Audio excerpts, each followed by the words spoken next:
Nucleus. What is nucleus? So nucleus is the control center of the cell. Nucleus वो structure है जो तमाम cellular activities को control कर रहा है.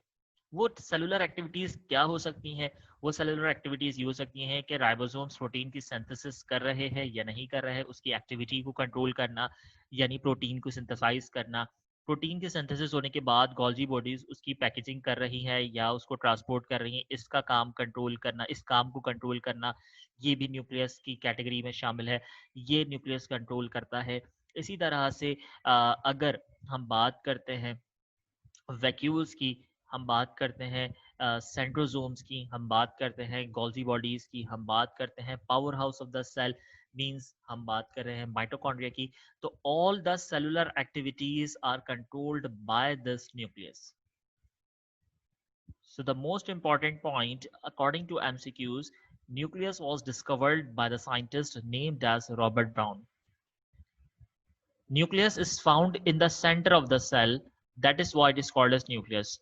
But here I will make a comparison कि यहाँ पर याद रखो कि सेल की जब बात करते हैं तो तमाम सेल में almost all the cells have nucleus in their center region, but if we categorize the plant and animal cell, animal cells have central nucleus, while the plant cell has nucleus at the periphery. Plant cell में nucleus periphery यानी border line में मौजूद होता है, cell membrane के पास कहीं मौजूद होगा. But in animal cell this nucleus is present in the central region, दरमियान में पाया जाता है सेल के. इट इज प्रोमिनेंट स्ट्रक्चर, ये स्ट्रक्चर प्रोमिनेंट है, हमें बासानी माइक्रोस्कोप में नजर आ जाता है. And it is responsible to control all the cellular activities, तमाम सेलुलर एक्टिविटीज को कंट्रोल करना, प्रोटीन की सिंथेसिस करना, उसकी पैकेजिंग करना, उसकी ट्रांसपोर्टेशन करना, एटीपी की प्रोडक्शन करना माइटोकॉन्ड्रिया से रिलेटेड है. इसी तरह से सेल की इनगल्फमेंट करना, फैगोसाइटोसिस का मैकेनिज्म करना लाइसोसोम का फंक्शन होगा. इसी तरह से हम बात करेंगे वैक्यूल्स की कंट्रोल करना है एक्टिविटीज को, राइबोसोम्स की एक्टिविटीज को कंट्रोल करना है, सेल मेम्ब्रेन की एक्टिविटीज को. Whatever the cellular organelles are present inside the cell, all of its activities are being controlled by the nucleus. Where is the occurrence? It occurs in the usually in the center of the cell, but in plant cell it is found at the periphery. Shape may be spherical, oval or circle. अगर हम screen पर नजर आती हुई इस picture को देखें तो हमें येलोइश कलर का स्ट्रक्चर नजर आ रहा है, and that is called as nucleus. So a nucleus must have a membrane which is called as nuclear membrane. This nuclear membrane is similar as of the cell membrane. Nuclear membrane बिल्कुल same उसी तरह से है जिस तरह से cell membrane होती है, वही functions हैं जो cell membrane control करती है. Then inside this nuclear membrane there is a fluid, and this fluid is called as nucleoplasm. As the fluid which is present inside the cell outside the nucleus is called as cytoplasm, but this nucleoplasm is what? The fluid which is present inside the nucleus outside to the nucleolus is called nucleoplasm. वो fluid जो nuclear membrane के अंदर मौजूद है लेकिन nucleolus के बाहर मौजूद है, इस फ्लूइड को हम कहते हैं कि ये न्यूक्लियोप्लाज्म है. Then there is another circular structure inside this nucleus, and that is called nucleolus, and in this nucleolus genetic material is found. Ribosomes are also attached to the cell membrane, to the nuclear membrane, and these ribosomes are responsible for the synthesis of proteins. Nuclear pores are also present in order to transport the substances in and out to the nucleus. This is how does the nuclear membrane looks like. The nucleoplasm has inner membrane and the outer membrane. So this is all about the shape of the nucleus. While talking about the structure, so nuclear membrane, nucleus is surrounded by nuclear membrane and is filled with a nucleoplasm, also called as karyolymph. तो nuclear membrane के अंदर एक fluid मौजूद है जिस fluid का नाम हमने दिया है कि न्यूक्लियोप्लाज्म है, और इस न्यूक्लियोप्लाज्म का दूसरा नाम karyolymph है. The word karyo means nucleus. As we talked, the eukaryotic cell, prokaryotic cell, Karyote means the nucleus. And the lymph means the fluid. So the fluid inside the nucleus is called as the nucleoplasm. Within the nucleus, each chromosome, which is a single unit of DNA, associates with several proteins, contains thousands units of hereditary material called genes. So genes, if I ask you, where are the genes located? The genes are located in the nucleus. And in which structure, in which shape these genes are found. So these genes are located in the nucleus, associated with a single unit of DNA, contains thousands of protein chain. What is the function of gene? Genes are actually responsible to control the most aspect of the cellular structure and functions. And again, the function of nucleus is to control all the cellular activities. Cytoplasm किसे कहते हैं? जब भी बात करेंगे cytoplasm की, तो cytoplasm consist of all cellular contents between plasma membrane nucleus. Nucleus से लेकर प्लाज्मा मेम्ब्रेन के दरमियान में जितना भी फ्लूइड है, that fluid is called as cytoplasm, and this fluid includes two portions, cytosol and cell organelles. What is cytosol? The cytosol is the fluid portion of the cell which contains nutrients and constitutes almost 55% of the total cell volume. यानी कि cytoplasm जो है वो कहाँ पर मौजूद है? Nucleus से लेकर आपकी सेल मेम्ब्रेन तक का जो फ्लूइड मौजूद है, इस फ्लूइड का नाम हमने दिया है कि ये साइटोप्लाज्म है. और ये साइटोप्लाज्म इंक्लूड करता है टू पोर्शंस पे 55% साइटोसोल और 45% सेल ऑर्गेनेलीज. साइटोसोल क्या है?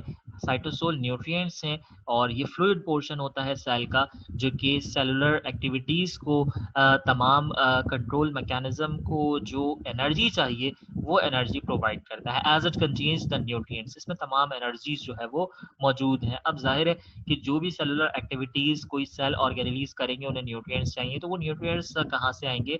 So cytosol is responsible to provide these nutrients. Now talking about the cytoplasmic organelles. Organelles are specialized structure within the cell. Cell के अंदर specialized structure है that have characteristic shape, function in cellular growth, maintenance and reproduction. और ये cellular structure क्या कर रहे हैं? ये provide कर रहे हैं cellular growth को, maintenance responsible है, reproduction को control कर रहे हैं. Means overall the activities of the body inside is controlled by the cytoplasmic organelles. These cytoplasmic organelles are endoplasmic reticulum, Golgi bodies, mitochondria, vacuoles, plastids if it is a plant cell. इसी तरह से इसमें जो है वो मुख्तलिफ structure हो सकते हैं, राइबोसोम्स के, लाइसोसोम्स के, food vacuole, contractile vacuoles may be present. So these all of these structures are called as the cytoplasmic organelles or cell organelles. First topic we are going to discuss, or the cell organelles we are going to discuss, is the ER, and it is abbreviated as endoplasmic reticulum. So what is ER? It is a network of flattened sac or tubules which extends from nuclear envelope to which it is connected throughout the cytoplasm. अब इसे समझना है कि ER क्या है. ER एक flat and tubule का structure. अगर हम देखें तो फ्लैट लाइक हमें जो है वो इसका स्ट्रक्चर जो है वो स्क्रीन पर इस वक्त नजर आ रहा है. कह रहे हैं it extends from nuclear envelope, यानी कि न्यूक्लियर मेम्ब्रेन से साइटोप्लाज्म तक ये फैला हुआ है. इस ER के दो पार्ट्स होते हैं, दो फॉर्म्स हो सकती हैं. This cell contains RER which is called as rough endoplasmic reticulum, और ग्रेनुलेटेड ER, यानी इस पे जो है वो ग्रेन्यूल्स लगे हुए होंगे. जैसे अगर तुम स्क्रीन पर देखो तो तुम्हें एक न्यूक्लियर एनवलप से ER जो है वो जुड़ा हुआ नजर आ रहा है, और ये ER as it contains the granules which are actually ribosomes, this ER is called RER. इसकी बात हम डिटेल में बाद में करते हैं. सेकंड की तरफ जाते हैं. So second one is the SER, abbreviated as smooth endoplasmic reticulum. It is the agranulated endoplasmic reticulum. Remember one thing,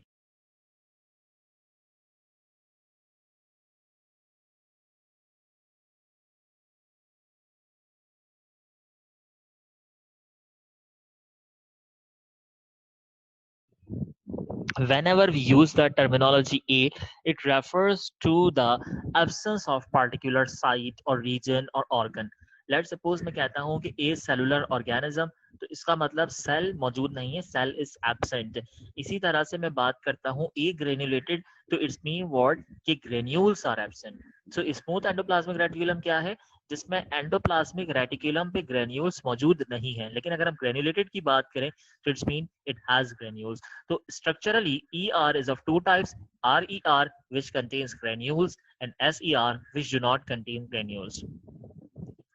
Now, individually, we are talking to the RER and SER. RER contains ribosomes. जैसे हमने कहा कि RER granulated है, तो इसमें ribosomes हैं, and this responsible. Always remember the point. Ribosomes is responsible for the synthesis of protein. यानी protein को बनाने के लिए जो स्ट्रक्चर बॉडी में जरूरी है, that is the RER.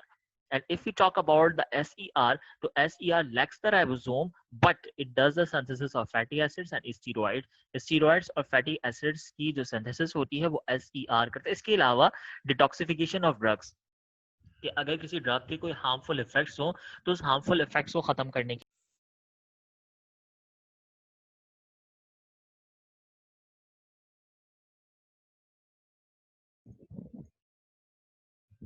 What are the functions of endoplasmic reticulum? तो first function is to detoxify the harmful effects of drugs. अभी बात की कि ड्रग्स के हार्मफुल इफेक्ट्स को खत्म करने का काम SER का होता है। पार्टिकुलरली अगर एंडोप्लाज्मिक रेटिकुलम की बात करें तो वो कौन सा SER endoplasmic reticulum, that is smooth endoplasmic reticulum. It helps in protein synthesis, यानी कि RER प्रोटीन की सिंथेसिस कर रहा है। SER helps in the vitamin D synthesis, vitamin D synthesis के लिए भी SER रिस्पॉन्सिबल है। और ER is responsible in the production of fats और लिपिड्स, और लिपिड्स और फैट्स की प्रोडक्शन भी जो है वो एंडोप्लाज्मिक रेटिकुलम का काम है। जो कि अगर हम कैटेगराइज बात करें तो the function of production of lipid is associated with SER। तो दोबारा से देख लेते हैं। If harmful effect of drugs, यानी कि ड्रग्स के नुकसानात को, हार्मफुल इफेक्ट्स को खत्म करने का काम, प्रोटीन को सिंथेसिस करने का काम, विटामिन डी की सिंथेसिस करने का काम, और लिपिड्स की प्रोडक्शन का काम जो है वो ER का होता है। नाउ द सेकंड जो part of our topic is Golgi bodies और गोल्जी एपरेटस की अब बात कर रहे हैं, जिसे हम डिक्टियोजोम्स भी कहते हैं। The first discovered by Camillo Golgi, चूंकि साइंटिस्ट के नाम पर है इसी वजह से हम इसे गोल्जी बॉडीज या गोल्जी एपरेटस कहते हैं। ये बेसिकली है क्या, it is a small flattened sac with bulging edges, single membrane structure. Single membrane structure है, बल्जिंग एजेस, उभरते हुए एजेस इनके नजर आते हैं, और फ्लैटेंड है।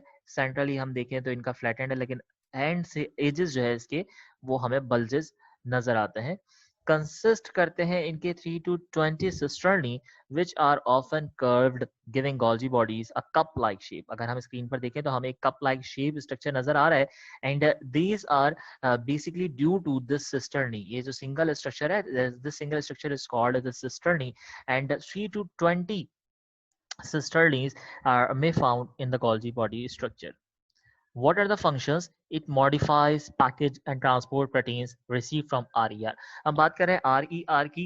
RER के पास, चूंकि इसके पास ग्रेन्यूल्स हैं, राइबोसोम्स मौजूद है, and these ribosomes are responsible to synthesize the proteins. क्योंकि प्रोटीन की सिंथेसिस हो सकती है, प्रोटीन बनता है RER से।